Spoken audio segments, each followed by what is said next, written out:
साथियों नमस्कार। हमारी आज की कहानी है 16 अगस्त 2025 की।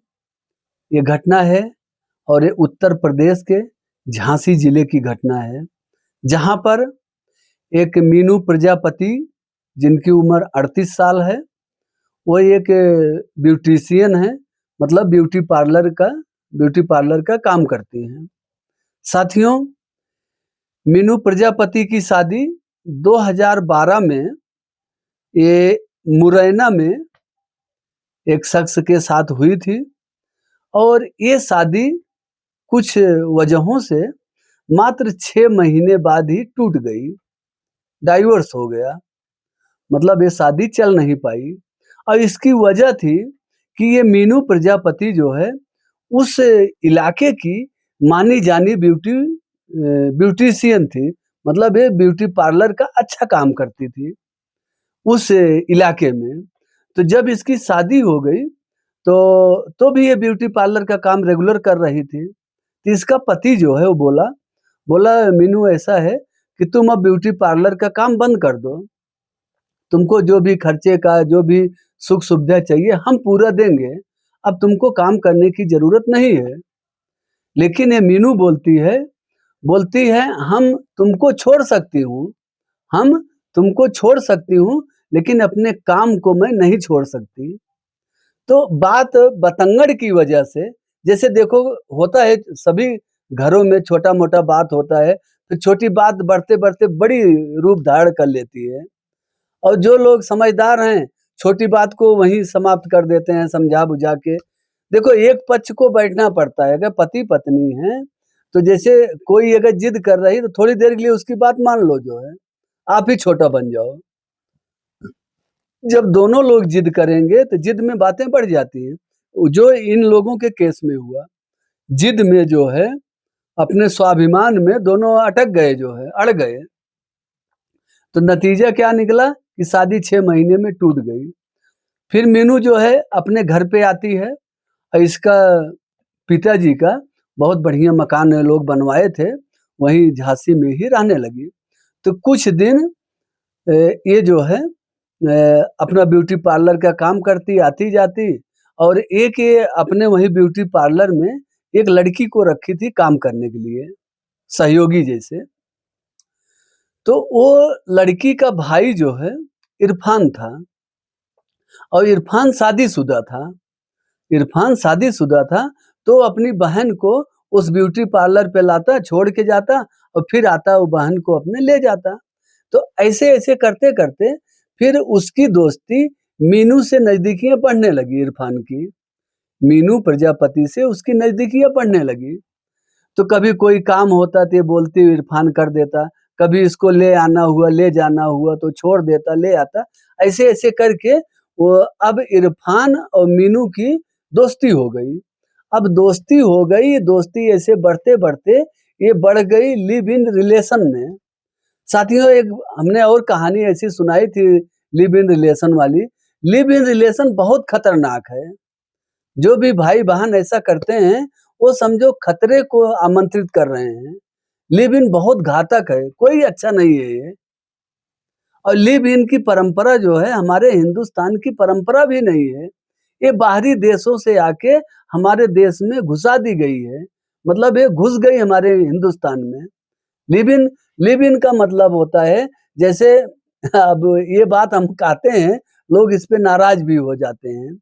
जैसे एक शादी होती है, तो शादी का मतलब है उस पत्नी या उस पति पर दोनों का हक जो है बराबर का होगा। वो उसको बोल सकती है, उसको कह सक एक समझो एक लाइसेंस हो जाता है। लेकिन जो लिव इन वाला रहता है, वो यूज़ पति-पत्नी के तरीके से ही रहता है, लेकिन उसका कोई लाइसेंस नहीं होता। वो उसकी मर्ज़ी है, आज रहे, कल रहे, ना रहे। हाँ, उसकी कोई वैधता वैलिड डेट नहीं होती है। वो अनलिमिटेड है, नहीं है, कोई भरोसा नहीं। अब मीनू जो है, वो इरफान के प्यार में आ गई, लिव इन में आ गई। लिव इन का मतलब वही हुआ शादी पति-पत्नी जैसे ही रहना, लिव इन कहते हैं। अंग्रेजी शब्द ये घुसा दिया गया है हिंदुस्तान के अंदर। अभी ये नहीं था, लेकिन नया-नया लोग नए-नए ज़माने में सब घुस गए हैं। अब ये इरफान के साथ रहने लगी और इरफान इसको वादा किया था कि हम उसकी एक पहली शादी हुई है, वो बोला था कि हम जो है तुमको तुम्हारे साथ भी शादी कर लेंगे। तो इरफान ऐसे करते-करते समय बीतता गया, कई सालों तक रही, 1-2 साल नहीं कई सालों तक उसके साथ रिलेशन में रही और फिर इरफान ने क्या किया कि इरफान जो है चोरी-छुपे एक दूसरी शादी और कर लिया।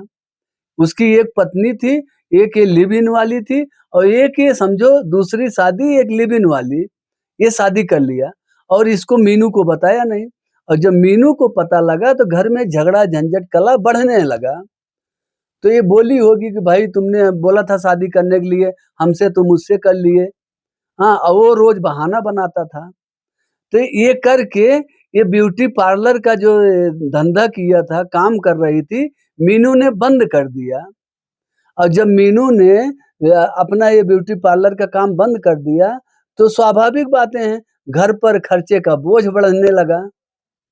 अब कमाने वाला तो इरफान अकेला ही है, उसके पास समझो 3 बीवियाँ हो गई, 2 की तो शादी किया है, 1 को लिव इन में रखा है, अब उसको खर्चे भी खाने के खर्चे भी तो चाहिए।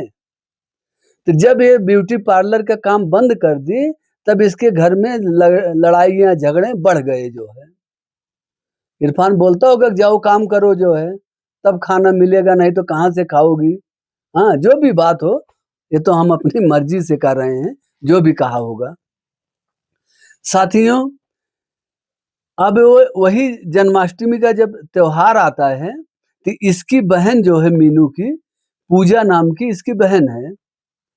पूजा नाम की इसकी बहन है, जाती है बहन को मिलने के लिए कि जन्माष्टमी का त्योहार आ रहा है और जो भी हो, तब वो गई घर पे दरवाज़ा खुलवा रही, बुला रही है तो खोल ही नहीं रही है। तो दरवाजे के बगल जो खिड़की थी, तो खिड़की से झाँक के देखे तो कभी-कभी कोई दरवाज़ा खिड़की पास-पास में होता है, तो खिड़की से हाथ डाल के खोलो तो दरवाज़ा खुल जाता है। तो इसी प्रकार से इसका घर था, तो वो जो है हाथ डाल के खोली, दरवाज़ा खुल गया और देखती है घर के अंदर मीनू जो है फांसी पर लटकी हुई है, मतलब सुसाइड कर लिया है। उसके गले में फांसी का फंदा लगा है, लटकी है और उसका पैर जो है ज़मीन में टच हो रहा है। फिर ये देखी तो और आस-पड़ोस वालों को बुलाई, फिर इरफान को फ़ोन की, इरफान बोलता है कि वो डिप्रेशन में थी, सुसाइड कर ली होगी, पुलिस-वुलिस को मत बताओ और फालतू बातें बढ़ जाएगी।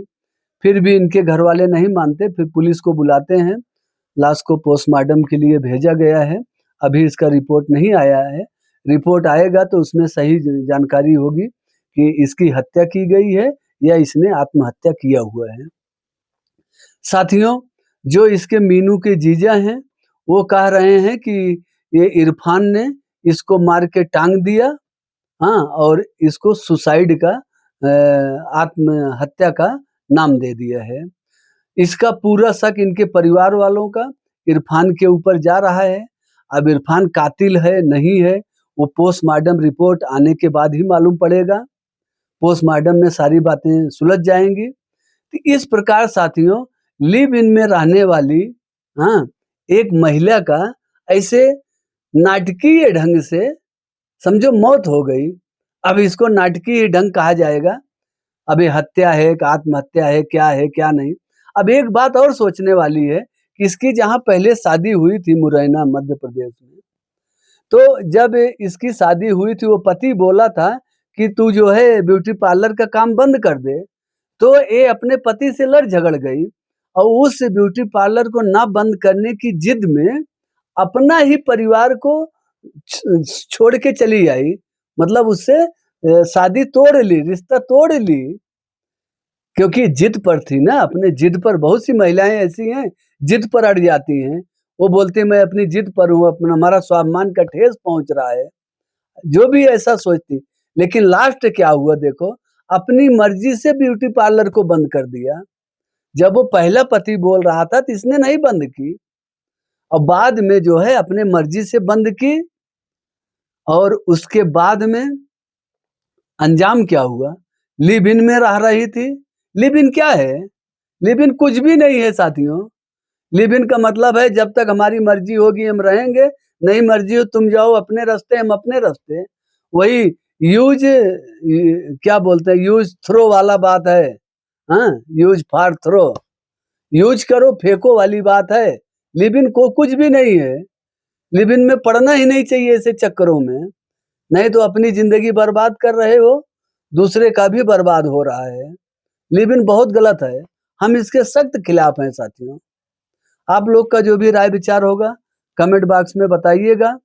फिर मिलते हैं नई कहानी के साथ, तब तक के लिए जय हिंद, वंदे मातरम।